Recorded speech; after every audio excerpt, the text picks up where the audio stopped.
How the fuck's it going, everyone? Back today with another video and yet another albums ranked video. So this is going to be 10 random US death metal albums from the 90s/80s, 80s/90s preferably, that makes a lot more sense. I've just picked kind of 30. I've shoved them all in a randomizer and I've kind of picked 10 that came out on the other side, and I'm going to rank them all. Now, I thought this would be a nice kind of way of getting a bunch of different death metal styles in there without me handpicking them and adding kind of bias to the mix. There's things like prog metal in here, mixed with death metal, of course, death thrash, we've got some death doom in there. So this is going to be a bit of a mishmash, and some mismatches are going to be kind of dwelling within here, so I do apologise for that. I'm basically going to be ranking these albums in order of my preference, my enjoyment of them. So I'm very curious to see what you guys think as well, because obviously our tastes differ, or I imagine they will anyway. You like prog more than I do, and I may like death doom more than you do. So yeah, this is a nice way of getting a bit of a more unconventional list of albums together, and yeah, this one should be fun. I thought I would get this video out just before we do our black metal stream tonight over on Dave's channel, Cavernous Carnage 213. I will link his channel in the description, 8 PM GMT. So yeah, make sure you don't miss that. It's going to be a fun one. We're going to pick 15 black metal albums, old and new, and we're just going to chat about them, bit like our grind stream a couple of weeks ago. So yeah, should be a fun one. Do come and say hi.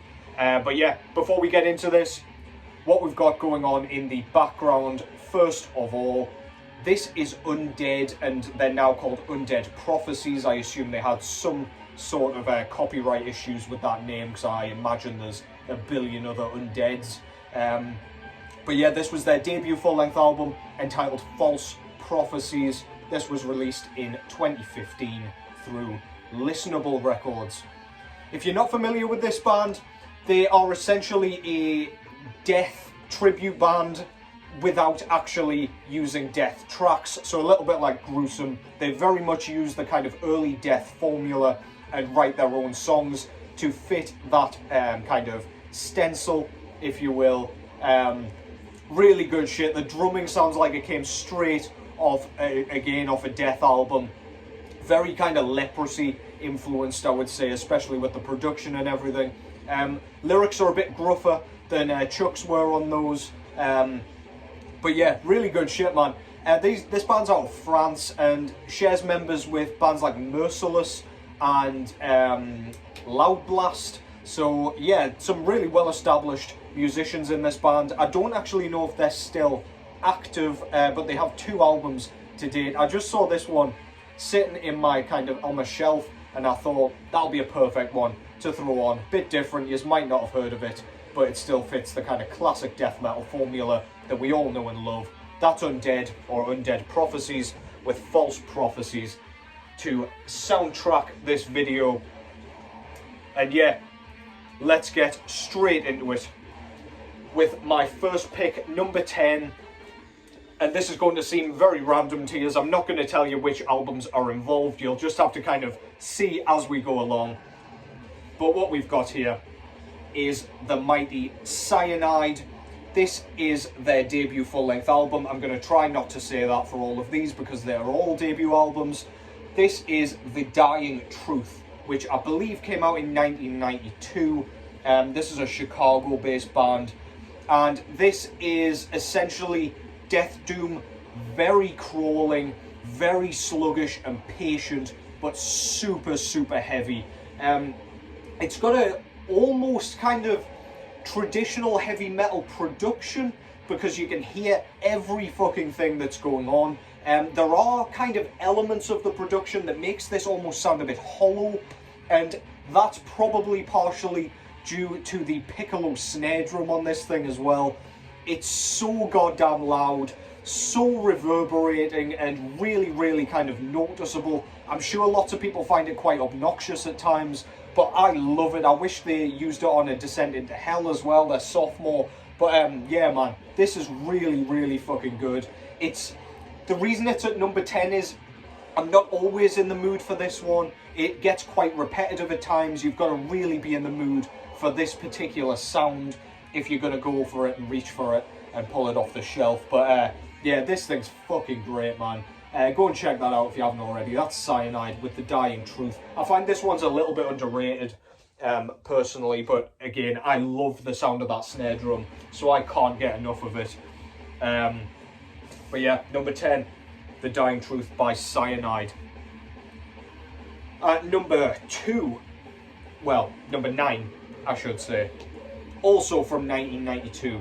I've not long shown this one because I've not long gotten this one in. This is Morpheus Descents out of New York, I believe, if I've gotten that correct. This is their debut, said it again, entitled Ritual of Infinity. This is absolutely fantastic, kind of classic New York death metal. Very, very well written. Love the kind of ability to switch tempos at will on this one. They don't mind going between mid-paced, blast beats, you name it. They are absolutely exceptional at all of the different styles. The riffing on this thing is just so catchy. Riffs that stick in your head and make you want to just flip the record back over and stick it right back on again. This is a bit of a kind of, not quite forgotten, but like an unearthed classic that the Crypt has felt the need to repress and kind of get out there again. And yeah, this is not spoken about enough yet again. A bit like Cyanide. Actually, the Crypt repressed that vinyl edition of the Cyanide record as well, so that tells you all you need to know about both of these records. But yeah, man, this thing's really, really well done. Detuned, very riffy, very, very good. That's Morpheus Descents with Ritual of Infinity. Absolutely love that thing, man. That was number 9. At number 8, here we go, more different styles yet again. We go to 1990 this time, and Florida for Atheist's first album. This is entitled Piece of Time, and maybe quite controversially, I always say that this is, not on this channel to be fair, but I often state that this and their second full-length album are better than anything Death did after, not Scream Bloody Gore, god damn, it's not better than Leprosy, I'll tell you that much. After Spiritual Healing, I should say. This is absolutely exquisite, kind of jazzy, proggy death metal. Probably falls into the death thrash category as well, because the death metal we get in this is very much rooted in that style. They don't mind throwing solos everywhere on this goddamn thing. Erratic time signatures and tempo switches, and a very weird nasally vocal performance that's become pretty much iconic at this point. It's very complex. Again, not an album you can throw on all the time unless you're just a straight prog fan, of course, or a prog death fan. But yeah, for me personally, I've got to be in the mood for this stuff. But yeah, this is absolutely fantastic stuff, and I would rather throw this album on than, yeah, anything after Spiritual Healing, personally. I just find this is so well written. Not that Death's work isn't, but to my tastes, to my ears, this is just a more pleasing, a more cohesive, and just a more mature album, in my opinion. I don't know, I feel like the Death stuff, when you listen to it, really feels experimental, but this feels like they just kicked things off doing this, and I mean, they did. It feels like they've been doing this from the start. This was the blueprint they wanted, and they've been fucking practicing and trying at it from their incarnation. That's Atheist with Piece of Time. Absolutely brilliant stuff. The reason it's so low on this ranking is because, as I say, prog death metal and prog in general is really not generally my thing. And as I say, I've got to be in the mood for it, but yeah, tells you how good that is to be ahead of the 2 albums prior. That was number 8, Atheist with Piece of Time. Next up, we've got another album that is not spoken about enough, in my opinion. This is gutted out of Ohio with their first full-length album, I need to stop saying that, from 1994, entitled Bleed For Us To Live. I believe I've shown this one fairly recently, yet again. But yeah, this is another one of those albums that it's just so goddamn memorable, and if it had come out a little bit earlier perhaps, then it might have gotten a bit more praise and a bit more kind of exposure, I guess. You very rarely see this album on like best death metal albums lists, and like I get it, there are a ton of great albums that could be ahead of it, and this obviously used those albums as a kind of like blueprint to create this stuff. It obviously takes influence from like the New York scene and indeed the Floridian scene to an extent, but yeah, this is absolutely brilliant, catchy as hell death metal. It's kind of vampire themed and very horror themed. Vocal performance is very kind of discernible, very legible. You can hear every single word that he's saying. Really kind of catchy sort of rhyming schemes with the lyricism as well. It's very, very clever in a similar way to like how early Death used to kind of use rhyming to make the songs catchier, like by having almost chorus sections, despite them not being clean vocals at all. As for the riffing, just absolutely brilliant. Death Before Dismember on this album, is just, the riff is so goddamn groovy, so goddamn memorable, and so goddamn catchy. Just take my word for it, this fucking thing is brilliant, and it would have to be, again, to go ahead of bands like Atheist, Cyanide, and Morpheus Descents. But yeah, that thing is absolutely magnificent. That's gutted with Bleed For Us To Live. Next up at number 6, we've got an album that actually I nearly put gutted ahead of this one, but then I kind of thought some more about it and I wasn't too happy with that. This is Obituary, of course, with their debut album Slowly We Rot. This one came out in 1989, and whilst I much prefer Cause of Death as Obituary albums go, this one absolutely is just a classic, a staple. I find this album a lot more punky and a lot more of a prototype for what Obituary would eventually kind of grow into.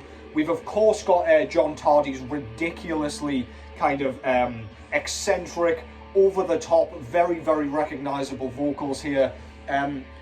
Drumming is excellent, as it has been all the way through their career. But yeah, the production and everything, it sounds like it would almost suit a Swedish death metal album. The fuzzy kind of, yeah, crackly guitar tone is really, I don't know, emphasised by the production in a similar way to like the Boss HM2 guitar tone would. But yeah, it feels very punky in the way this is played. There's lots of D-beat drumming on this one, and just the way the songs are structured. There's nothing like super long on this. It all flows like almost like a punk album. But yeah, this thing's absolutely brilliant. There are riffs for days on this. The title track, Slowly We Rot, is in my opinion one of the most iconic death metal, death metal tracks, of all time. It's just, I don't know, the way it builds and grows and just builds up tension. The, again, insane vocal performance, the great lyrics if you can kind of work them out through the horrible sounds coming from John's absolutely savage voice box here. But yeah, this is brilliant stuff. The fact that this is at number 6 tells you what sort of quality I got in this randomizer. So yeah, stay tuned for that. But that's Slowly We Rot from 1989. Really good stuff. Very influential. Number 6, Obituary, Slowly We Rot. They're out of Florida, by the way, I forgot to say it. Next up at number 5. This is another one where it's kind of a mood thing as to where I put it, and you'll kind of see why when I show you this. This is Incantation with Onward to Golgotha. This one came out in 1992, and this is kind of very dingy, dirty, cavernous sort of death doom, but not in the same style as Cyanide, for example. It's a lot less sluggish, lots more emphasis on death metal, lots of blast beats. It's a lot faster, and it's a lot more kind of down-tuned as well. It's not quite as on the Doom front, where there's that fuzzy guitar tone in Cyanide's work. Craig Pillard's guttural vocals on this are utterly catastrophic, really, really evil sounding. This just kind of comes across in a similar way to like Deicide's work. This comes across as super infernal, really blasphemous and just wicked. And yeah, can't get enough of it when I need that itch scratched. Again, the riffing on this thing, the guitar tone is so recognisable. It's one of those where you just know that's Incantation. And yeah, absolutely great album. Iconic album cover as well, very eclectic. I can never really tell what's going on. Kind of looks like Jesus attached to like a... I don't really know. So it looks like he's got like a umbilical cord and shit, but anyway, yeah, regardless. Very good album. Absolutely love that thing. Disgusting shit. If you like things a little bit slower, but without sacrificing any brutality, then, well, you probably already know that one, to be honest. Let's be fair. That's Incantation with Onward to Golgotha at number 5. I've actually kept up with the numbers today as well. That's unheard of. No idea how I've managed that. I'll stop singing my own praises now. Next up, number 4. One of my favourite albums of all time. This is Massacre with From Beyond. Also Floridian. And this one came out in 1991. This is absolutely, again, brilliantly written early death metal, kind of in the vein of Death's early work, as you would see on like Scream Bloody Gore, for example. Emphasis on thrash metal in playing style, but I also feel like they sort of adopted the almost the sort of New York style production to emphasize just the overall soundscape. It's a bit chunkier than like the earlier thrashier death metal albums, one of which you will see very shortly. It's a bit less thin sounding. The drum sound, like the snare drum and everything, is super loud in the mix, which suits me down to a T. In a similar sort of way to like Cancer's Death Shall Rise, the snare drum just dominates the soundscape, and it just, there's so many cool like snare fills on this, that are just super noticeable. And for drum nerds, it's just like, yeah, just getting your ear in is just, yeah, so much fun. Again, it's another one where you just want to turn the goddamn disc right back over and start the album again. Not too long or anything, just perfect. And yeah, Cam Lee's vocal performance on this one as well is absolutely fantastic. Really gruff and guttural, but also you can hear a bit of humanity in his voice. It sounds sometimes a bit strained. It's almost a bit of a yell as well, and like a, like a gruff yell. And you can hear all of his lyrics and everything. Really cool. Riffs just make me want to smile all the way through this fucking thing. So good. I need to stop gushing about it, because that one is a number 4, and I've got plenty more to talk about. That's Massacre with From Beyond. Love that album. One of the earlier albums that I got into when I was younger, and yeah, it stuck with me for the duration. Number 3, I was very pleased this one ended up in here, because this, well, I'll get into it in a second. This is, of course, Cannibal Corpse, the Mighty CC, with their debut entitled Eaten Back to Life. This one came out in 1990, and this was the one that started it all. Iconic, brilliant, catchy, memorable, influential, just absolutely fucking great. Skull Full of Maggots. It's one of my favourite tracks. This is, of course, a lot thrashier than what we would see on Butchered at Birth, Tomb of the Mutilated, for example, The Bleeding Indeed, and then everything after that. This is almost a proto-death metal album. We haven't got the super gurgly, like brutal vocals that we get on those kind of 3 albums after this. Chris Barnes has a much more kind of I don't know, the lyrics are much more legible, the vocals are a bit cleaner. They're not nearly clean, but they're more of a bark a bit more of a shout, I guess, but yeah, that's not describing it very well. It is still definitely a death growl, but it's not as like obscenely over the top as we would get on the next three. The riffs are absolutely magnificent. I think this is probably my favourite Cannibal Corpse album, and I bite my tongue when I'm trying to say that because I love Tomb of the Mutilated as well. It's definitely a toss-up between those two albums, but I don't know, this album's really nostalgic to me. It was the one Cannibal Corpse album when I heard it like early on that really, really gripped me. And yeah, it's just kind of stuck by me. So there you go, favourite Cannibal Corpse album, Eaten Back to Life. Brilliant stuff. I'd quite like to do a Cannibal Corpse albums ranked vid at some point, but I don't actually own every Cannibal Corpse album, so I'll have to sort that out first, because this is a band where, I don't know, my collection's a little bit sparse when it comes to the kind of their discography. I've got a bunch on CD, but I'd like some more vinyl. But yeah, I digress. Eaten Back to Life is one of my favourite albums of all time. Just, I don't know, again, makes me want to smile. The lyrics are great and hilarious at times. Just a death metal classic, let's be honest. Number 3, from New York, by the way. Of course, you know that already, I assume. Next up, at number 2, this one, I often say this one, like, I see this as more of a thrash album personally.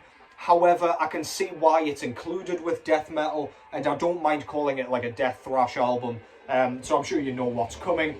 From 1985, out of California, I believe, this is Possessed, with their debut full-length album, 7 Churches.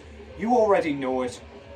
This is produced like a thrash album, but played a bit more like a death metal album, not like a death album. The vocals, of course, Jeff's vocals are much more extreme than we get on any thrash albums. They're more of a growl. They're just, again, they're more like what you would hear after this album came out with Death and all the aforementioned bands as well.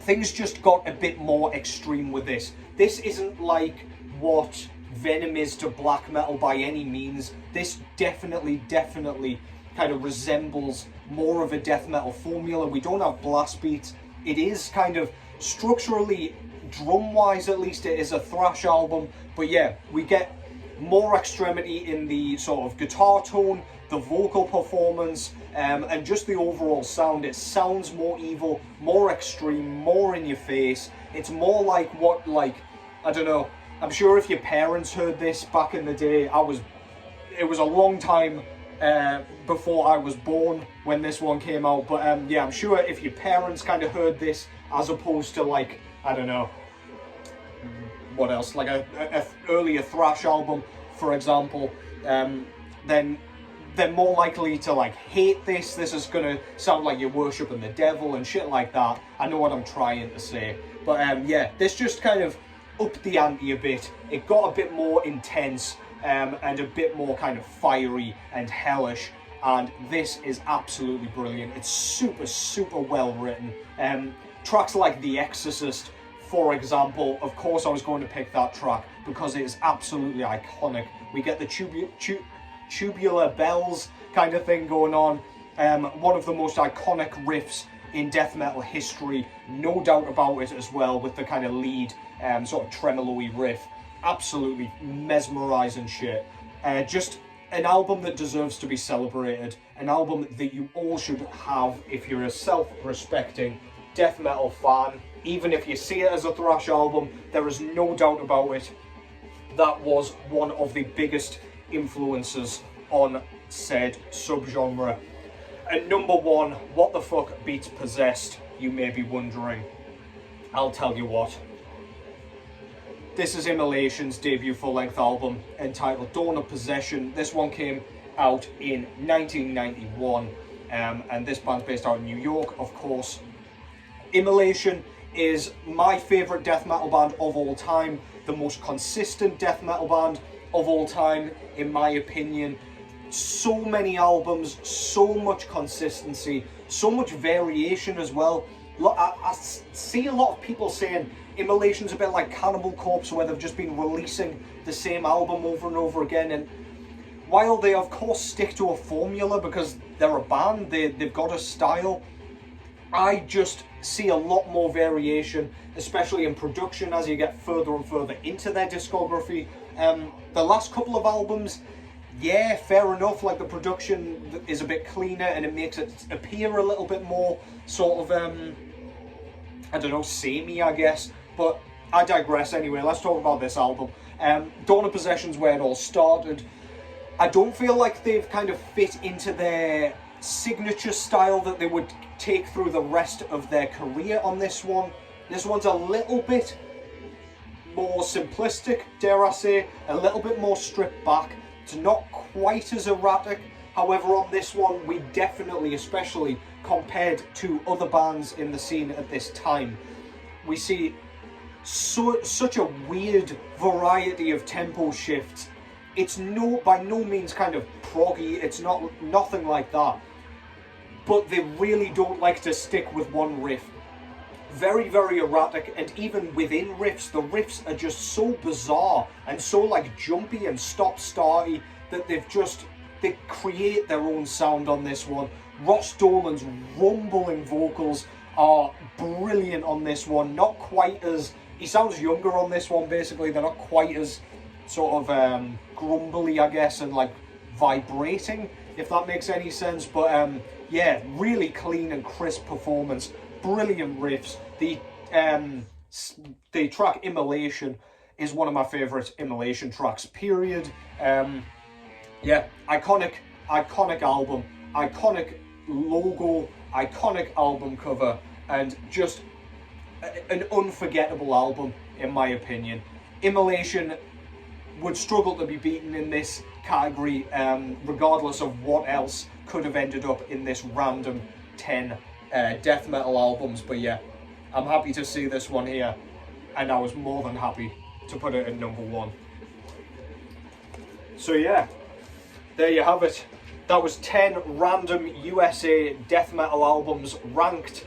I hope you enjoyed that. I enjoyed doing that. It was a bit of a unusual one. I didn't really know what to expect from it, but because there's lots of different styles, I found it quite fun to sort of justify why I would pick certain albums over others. But yeah, before this video goes on too much longer, I'm going to leave it there.